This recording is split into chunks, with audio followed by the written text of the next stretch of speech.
going, viewers? It's Jen here at Check Her Joy, and this time I'm reviewing Murder on the Orient Express by Agatha Christie. This is one of her classic novels. It's actually one of her most famous ones and often referenced ones, and I hadn't read it yet, so I feel like I needed to fix that. Also, there's a movie coming out based on this book, and bonus, the audiobook that I listened to is narrated by Dan Stevens. He plays Matthew in Downton Abbey and the Beast in the 2017 version of Beauty and the Beast. So, bonuses!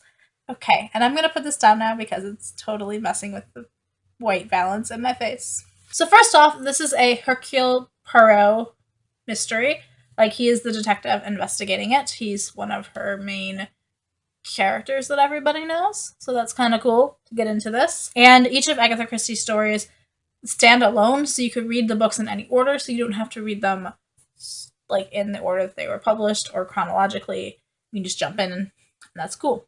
This one happens on the train, the Orient Express, kind of obvious, and there's a murder on it, in case you guys didn't get that from the title. Basically, there is an American millionaire on the train, and he approaches Poirot, telling him that somebody's threatening him and threatening to kill him, and asks Poirot to serve as private, security to protect him because he's a detective in the police force.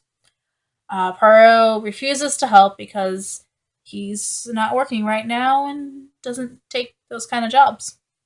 However, in the middle of the night, somewhere around the time of midnight, this passenger gets murdered.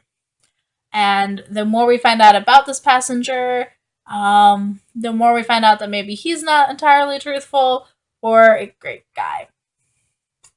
That's all I'm going to say about the victim. Complicating matters, there is a snowstorm that traps the train. They get stuck on the tracks.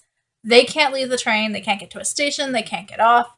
And the police can't get to them to help investigate either. So Poirot, being a detective, has to step in and kind of take over the investigation. And bonus, the murderer must also be on the train because there's nowhere else he could have gone. So it all takes place within this one train carriage. So on this train, we have several eclectic passengers. We also have people who work for the train line. And one of them is Poirot's friend, whose name eludes me. But he works for the train line. He's like a manager in it. And he's the one who convinces Poirot to help investigate. And he ends up helping Poirot with it. Also, there is a doctor on board. And the three men, the doctor, the guy who works for the train company, and Poirot, start the investigation and interviewing people and comparing evidence. All the passengers on this train are suspects, pretty much. Their stories don't quite add up, and it's interesting to see Poirot's approach to investigating all of them and how well he is at adjusting to each of their different personalities and expectations, and also knowing when to gain their trust and be a friend and when to kind of push and be the detective and scare them into giving evidence.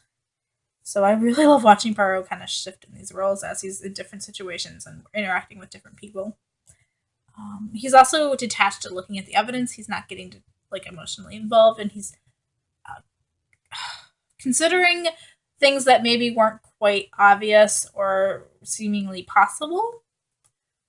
So I really love Poirot as a detective and how he's approaching this investigation.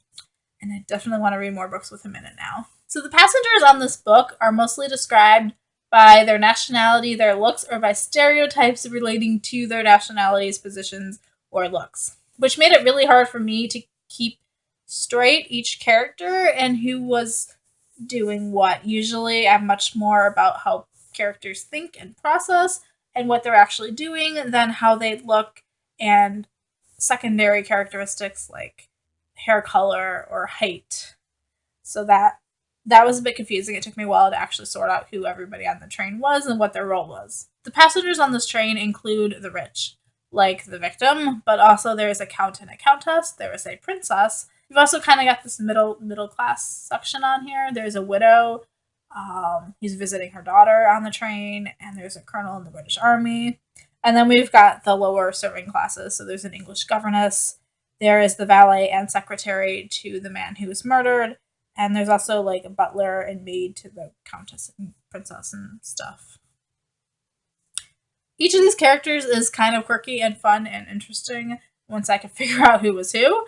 and had interesting backstories and aren't all telling the truth. So trying to figure out who's actually telling the truth and if they actually are who they say they are was fun.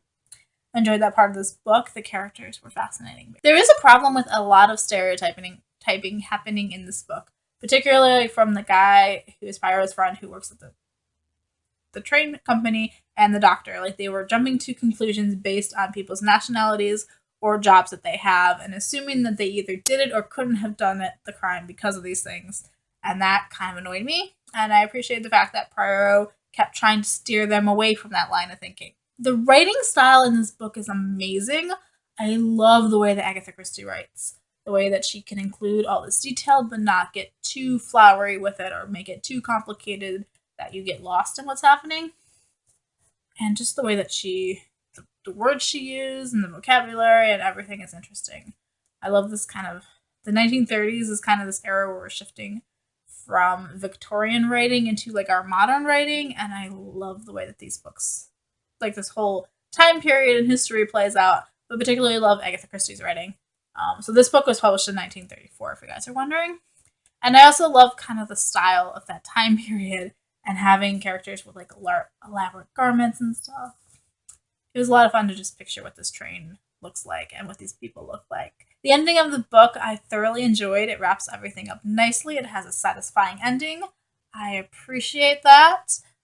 Without spoiling what actually happened, but I love the ending of this book. Like, it's definitely one of my favorite parts of it. As for the audiobook narrations, I love Dan Stevens' work. He did a great job with Poirot and most of the guys. They are all got distinctive voices. I can start to tell characters apart by the way that he made them sound. I had a bit of a problem with his narration of female voices, and they sounded like caricatures more than any other group. So, like, none of the guys sounded quite so caricature or vexing or annoying or overdone. So yeah, not quite a fan of those. But he did do a good job of adapting like Swedish and French accents, English accents, to make the people sound different. On the whole, I gave this book 4 stars, and I thoroughly enjoyed it, so I definitely recommend Murder on the Orient Express. You should definitely read it, if for no other reason, the fact that it is one of the big classic pieces of English literature. Let me know in the comments below if you have read this book, what you thought of it, or what are your favorite Agatha Christie mysteries, or are there any other books similar to this that I should be checking out? And are you excited for the movie that's coming out? Because I totally am. I'm all about that. Yeah. So, peace out. I love you guys, and keep reading. Bye.